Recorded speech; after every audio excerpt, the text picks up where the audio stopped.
Hello and welcome to another episode, our second episode of Faith Building Fridays. So today I'm going to share a story from my friend Sue. And Sue is a good friend of mine. We don't talk often, but when we do, it's usually about God and stories that we've had. So we've both shared a lot in the past to each other and have encouraged each other a lot. So she texted me this, so I am going to read it to you. And it is entitled, Parakeet in a Pear Tree. I was 13 years old. My mom and dad were separated, and I was living with my dad in Santa Rosa. It was during the summer, so I was out of school. My dad worked in a real estate office and would leave to work at the crack of dawn and get back from work after dark most days. My dad and I lived in a Victorian house which had several small rooms. It was a foggy morning, not uncommon for Santa Rosa, for it is near the ocean. After fixing my dad breakfast and getting him off to work, I went into the foyer, a small room, and snuggled up on the couch to go back to sleep. Before doing so, I turned on the floor heater.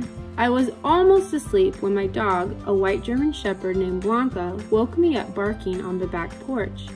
I figured she would stop soon, so I ignored it. But she did not, so I got up and went through the door between the foyer in the kitchen out to the back porch where I saw my dog barking at the pear tree on the right-hand side, and as I looked up into the pear tree, I saw she was barking at a parakeet in the tree.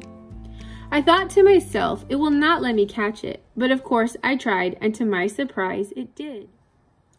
I happened to have a bird cage on the back porch, so I got the bird cage, took it into the foyer where I was waiting for it to get warm.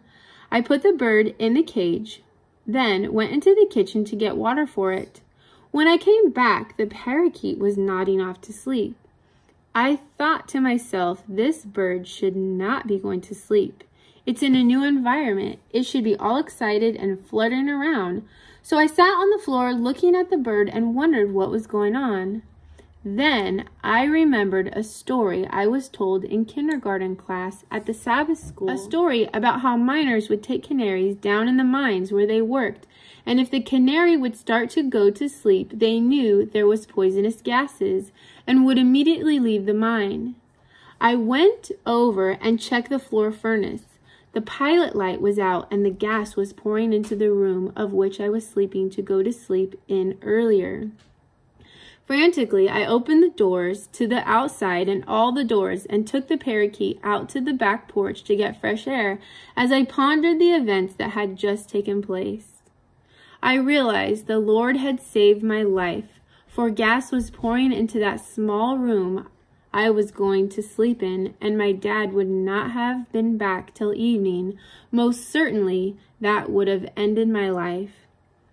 I got down on my knees and praised God for the lady at church who told the story of the life-saving birds of the miners, and for sending the little parakeet, and for putting it into my dog's heart to bark until I came out, keeping me from what would have been a sleep of death.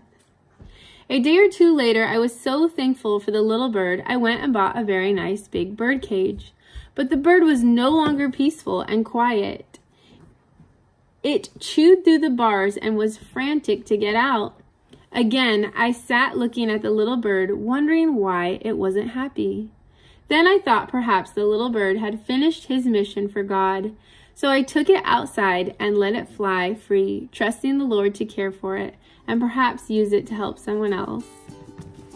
So I just thought that was such a cool story. And I didn't realize she was 13 at the time. But she was home alone, but it just shows that the Lord is watching over us all the time and we can trust him. And so I hope that story helped to build your faith. I know it did mine. And I just think about, with my kids, I homeschool my kids, but there's always a time where you send them away, whether it's to a camp or to a friend's house, or, if you are sending them out to school. And just knowing that it's not all on you. Like, you have a God who loves you and who loves your child and who's always watching over them. So I hope this helped you. Have a wonderful day. Ciao, ciao.